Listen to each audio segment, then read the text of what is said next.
السلام عليكم ورحمة الله وبركاته. كم جمتوتا في هردوفتوتا أو سنتو بجرجرتو بجراتني بكم جرتني تنجني رامن ربي شنبرا هاجراتو أشما هركفوني وروني عمنتي براس وردوفتن أندم تكيسنو بجراتني الرنتنا كفيديو تكن قبل ليشين في باي تكسب فيدي جري أبدي بدون قبل كيسة كيما موجة منا مدامي جراني قافوي نموني تكو واي لفا يوكان مو فيديو منافي كاري ويمتأسن تري فيديو سنرتي جولن هدون غرا كيساتين اللي دفتني من إجارة شو بربادا بلوكيتي دامو مكان إجارة تسالبتا akkasuma immoo mana ijaarachuu barbaada lafti koo kaartaa pilaaniin qabu garuu itti kennamuuf qophii irra jira oroone jettanii hundumti keessanuu viidiyoo kana keessatti deebii argatan jedhee abdii guddoon qaba. Warroonni jalqaba irratti warroonni lafa bittanii kaartaa fi pilaanii hin qabne kagana harka isin hin geenne kagana yookaan immoo itti bahuuf qophii irra jiru warroonni itti ijaarra jettanii abdii qabdanii baazawee naannoo tokko keessatti shanamee karaan illee itti bahee ka irra tarellee ni jira. Magaalaa tokko immoo ka inumaa hin tuqamin karaarra malee keessa isaa seenanii ka hin xunneellee ni jira jechuudha. magaalaa hedduu jechuudha ka hagamma shanamee addaan hin baane hedduutu jira. obboleewwan tiyya akka kootiitti akka mataa kootiitti osoo haga waraqaa yookaan immoo kaartaa pilaanii keessan harkatti qabattanii karaan shanamee isinirra taree jedhutti osoo wanta akkallee itti baasuu baattanii maallaqa keessan harka qabattanii baay'ee takka bareedaadha akka mataa kootiitti jechuudha. Waan biraallee yoo bitachuu dadhabdanii wantoota akka warqeedhaa bitadhaatii lafa kaa'aadha. Gaafa mana kana ijaartee waan qabdu irratti fixattee aarsaa hedduu irratti kafaltee tarii karaa si harkaa nyaatee tarii yookaan si jalaa diigamee jedhu waa hedduu keessa seentaa jechuudha.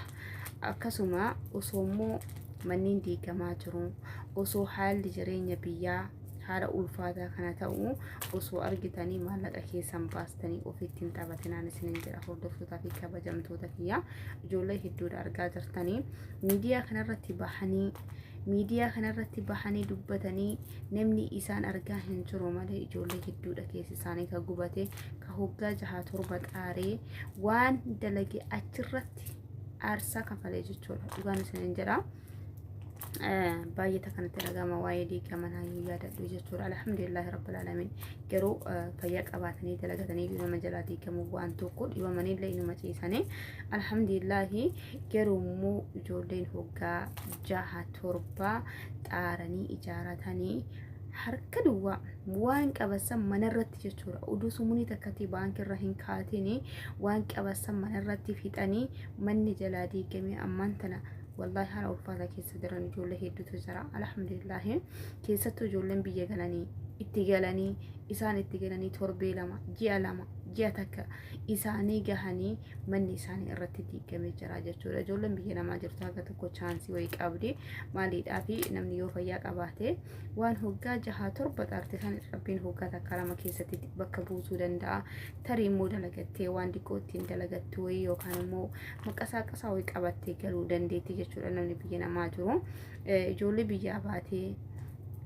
akkasitti lafaatee ijaarattee qopheeffattee galee hara itti baafadha jettee galtee jalaa diigame wallahi hedduu takka namatti ulfaataa jechuudha. Akkasuma obboleewwan tiyya warroonni ganaa ijaaruu heddanii miti kaseeran qabne kaganaa seerriitti bahuu miti kaseera qaburrattu yeroo ammaa kana haga shanamee wanti adda bahuutti ilaa hagamman tarandiigaa jiran Adaamaa keessatti mana irra taranii yeroo jalqabaa qayyii tuqanii qalamiidhaan tuqanii bira taranii cinaa diiganii cinaa biraa deemanii xalqa ol keessatti hambisan isa san deebi'anii damsha shan diigaa jiranii jechuudha. Viidiyoon akka duraa bahaan jiru malee manni diigamaa jira ilaa haga ammaa kanaa jechuudha. Inna obboleewwan tiyyaa odoo kana agartan immoo maallaqa keessanitti hin taphatinaan isiniin jedha. Warroonni immoo akkasuma lafti keessa seera qabaatee bakka karaan hin geenne yookaan immoo maandisii ilaalchistanii tarii immoo shanamee isinirra taree kaartaa pilaanii qabdanii warroonni mukamoo bulkeettiidhaan ijaarachuutu caalaa warroonni jettanii akka mataa kootiitti bulkeettii isinii filadha maaliif karaa salphaadhaan jechuudha. Yeroo ammaa kana keessattuu magaalaa keessatti miti magaalaa gurguddaa miti magaalaa naannoo keessatti iyyuu biyyeen argamee akka duraanii san biyyee raasaadhaa qotanii wanti ittiin ijaaratan takka hin jiru. Kaameraan kun harkaa kufe injiru hordoftoota fi kabajamtoota kiyya tokkoffaa biyyeen bittaadha galabaan akkasii luukiin takkattiin luukiidhaan dhoqee mana luukiidhaan laxxafanii luukiin takkattiin birrii 500 laxxafamu bara dheengaddaati sunu kan baranaa hin beeku. Akkasuma immoo munni bittaadha mismaariidha waa hedduu forososii hedduutu jira jechuudha. Mukaan ijaarte achi immoo gaafaas deebitee dirqama bareechiftee garaftee lazzasiistee garaftee bareechitee xirzii itti baastee akka mana bulkeettiitti ijaaramee fakkeessuun keellee dirqama waan ta'eef baasii baay'ee takka si gaafata jechuudha. Baasii baay'ee takka akkasuma akka bulkeettiidhaan marraa takkatti dakanaa ol yoo fidde jettee lakkuma ol fidu nama dhibarra caalaa isaa malee gubbanatti wanti si dhibu takka hin jiru. Bulkeetii daradaramee lazzanaa laxxafaa galabaa wanti inni forososii si gaafatu takka hin jiru gisema takkatti jechuudha. Tarii suuta suutaan illee ijaarachuu danda'anii dakasii ol baastanii suuta suutaan illee fixachuu ni dandeettanii akkasii obbolee wanti taane kan filannoon keessanii akka naannoo keessaniitiin akka munni qabsiisuun yeroo ammaa kana ammoo munni baay'ee qaala'ee jira. Akkasuma bulkeettiin illee haa ta'u garuu inni yoo holbira qaban ilaalanii akka xaariititti munni baay'ee xaarii guddaa nama gaafata. Bulkeettiinis akkas haa ta'u malee garuu gatiin isaanii waluma qixxeedha. Mana bulkeettiinis ijaarte dhukkeenis ijaarte gatiin isaanii waluma qixxeedha. Ana akka mataa kootiitti bulkeettiitti isin salphata bulkeettiidhaan ijaaradhaan isin jira hordoftoota fi kabajamtoota kiyya. Akkasuma kan inshaallah rabbiin warra ijaaruuf illee karoora qabu warra hin ijaaramu hin ijaarru itti na jalaa qajeelamu itti na jalaa hin qajeelu jedhee yaada keessa jirullee inshaallah warra irraa diigame carraan isaa godhee iyyuu diigame rabbii wasan caalu bakka haa buusu. Warroota ganaa immoo shakkii keessa jirtanii inshaallah rabbii isinirraa haa qabu. Mucayyoo takkatu jira markasa takka keessa waliin qaraana wallaa diigamee narraa hin diigamne natti dhiifamee hin dhiifamne si qajeelanaan jedhanii akkanatti qalbiin tun irraatee jirti yookaan oduun irraa diiganii qurxii koo beekee jetti. Ijoolleen akkasii hedduu jiraachuu dandeettanii itti qajeeleefillee yookaan immoo jecha namaa itti qajeelaafillee inshaallah yoo rabbi irraan dhufne ittiin qajeelu. Akkasiin isinin jaa hordoftoota fi kabajamtoota kiyya waa hundaafuu warroonni lafa kaartaa hin qabne irratti ijaarraa lafti koosaayisii waa hunda xumuranii kaartaa pilaanii bicha harka nan geenye warroonni jettanii mana maallaqa keessan baastanii mana irratti jammartanii takka taragaagaan isinin jira hordoftoota fi kabajamtoota kiyya. Maallaqa keessan qabatanii yoo teettanii maallaqni keessanii hin shamu wanni ta'u takka hin jiru yoona harka hin teetuu hin balleessaa.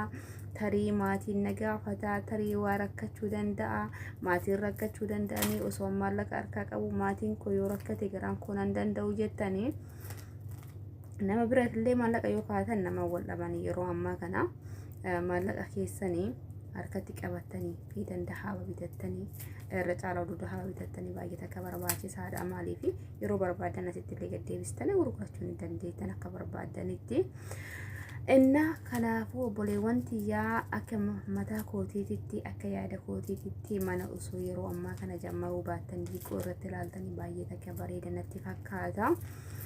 Akkasuma warroonni seera qabaatanii lafti keessa saayisii waa hunda xumuramee karaan nan tuquu yookaan immoo bilookiin nurra gahuu hin jiru warroonni jettanii ofitti amantummaa qabdan immoo muka bulkeettiidha warri jettanii ana akka mataa kootiitti bulkeettii filadha.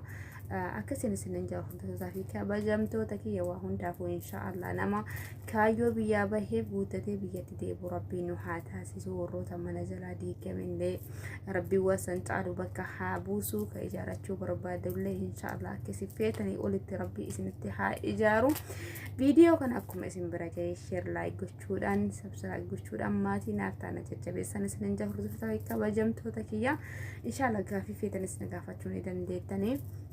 aga viidiyoo biraatiin walitti dachaa nutti nagaa rahmata rabbii keessa naaf jiraadha.